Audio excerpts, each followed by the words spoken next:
All right, so the lab that we're going to be doing today is continental drift. Now, for the longest time, scientists thought that the continents did not move. That made perfect sense. The continents are big, giant things. You think they'd be very difficult for those things to move around. However, a little over 100 years ago, there was a meteorologist by the name of Alfred Wegener who came up with the idea that the continents were moving around, and he based that idea on a few facts.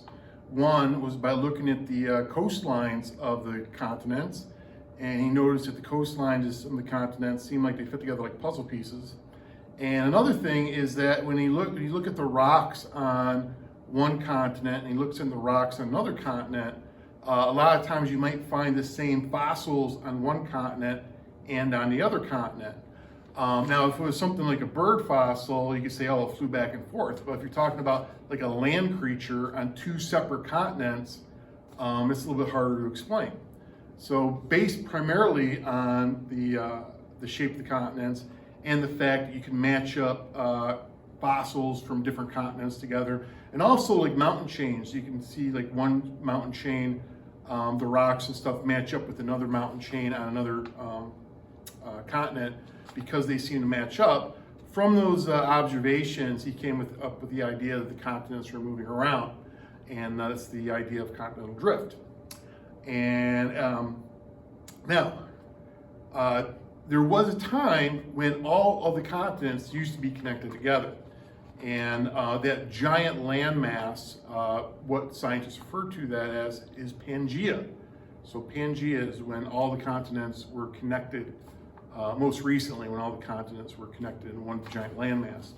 And the point of this lab is you're going to try to reconstruct Pangaea based on fossil evidence and matching up rock types. All right, so as far as the lab goes, we have some information with the lab, some background information about Alfred Wegener and his continental drift idea.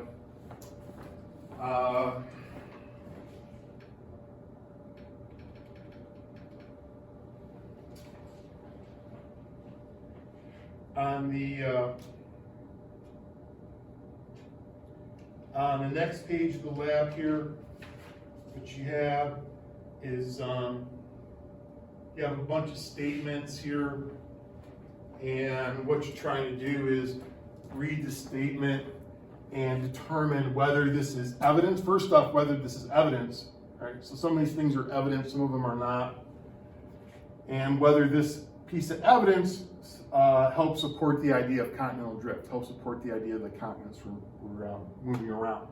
So for each statement here, you have to check off a box here, and then check off a box over there. All right. But the main part of the lab is this part right here. All right. And what you have is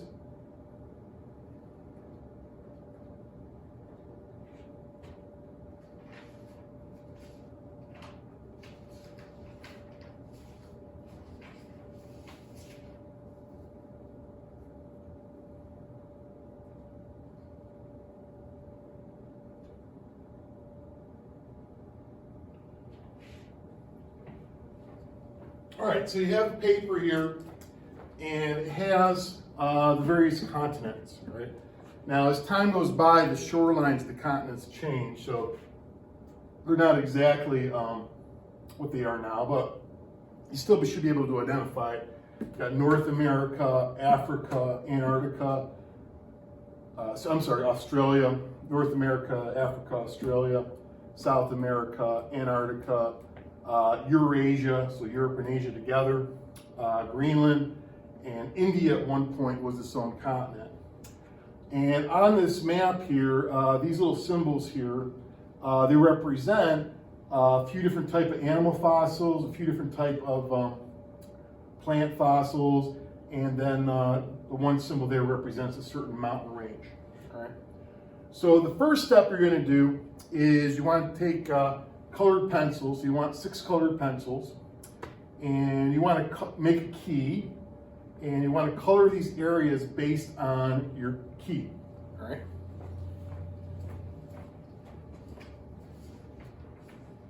All right, so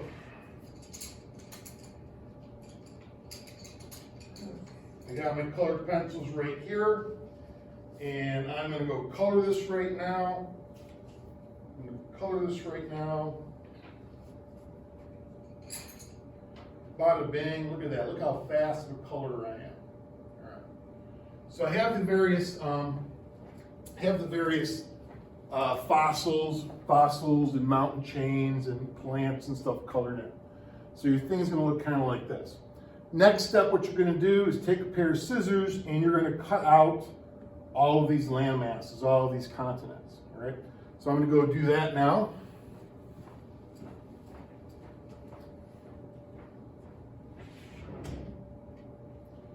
All right, so I'm going to take this and start cutting.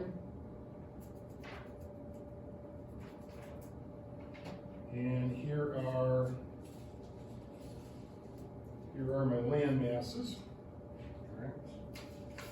Probably easier to just put them on the black. All right.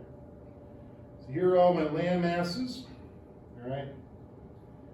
So now what I'm going to try to do is I'm going to start piecing them together by matching up the corresponding fossils and mountain ranges and stuff like that. All right, so for example, all right, a good starting point here is like Africa and South America. So if I look, I have this little critter right there that I represented with the red. And I have a plant there that's represented with green, and I have another critter represented with blue. So all you have to do is match those guys up like that, and then I have a continuous range right there. All those, zoom this in a little bit better.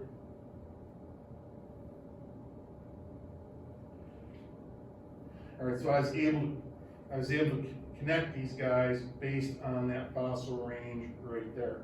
So the reds connect, the greens connect, the blues connect. So then like over here, I'm gonna look for the piece that's that dark blue color. So I'm gonna look at my other pieces to see where the dark blue is, and then I'm gonna connect the dark blue thing to this area down here, all right? When you get done, what you're gonna have is the whole landmass put back together like it was in the time of Pangaea. So all these pieces, for the most part, come back together. Now, it's not going to fit together. It's not going to fit together perfectly, and the reason being is, as time goes by, the shapes, the edges of the continents change. So, in the sake of this lab, you know, they made it look kind of resembling what the continents look like now, so you would recognize what the continents are. But you know, 350, 400 million years ago, the exact shape of the continents were a little bit different. So when you put them together, they might not fit exactly together, and that's just because the shape of the continents have changed over time. But it should come pretty close. So all these should end up pretty much coming together as one big landmass. All right.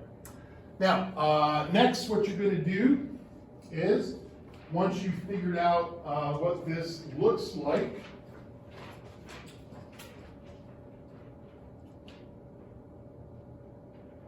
what you want to do then is you want to glue that onto a piece of paper. So I like using colored paper myself. It doesn't really matter, but I like using colored paper, especially blue paper. So then I'm going to start, I'm going to put it on here. And you want to assemble the whole thing first on the paper before you start gluing anything. And the reason being is you want to make sure that your whole landmass could fit on there. So you want to assemble the whole thing first, put it on the paper, then glue it. All right, then glue it. You want to make sure you put your little key on the map as well. And that's it. So you have your map, of the world, the map of Pangaea all done. Then you just answer the questions based on how you put it together and the reading and so forth. All right.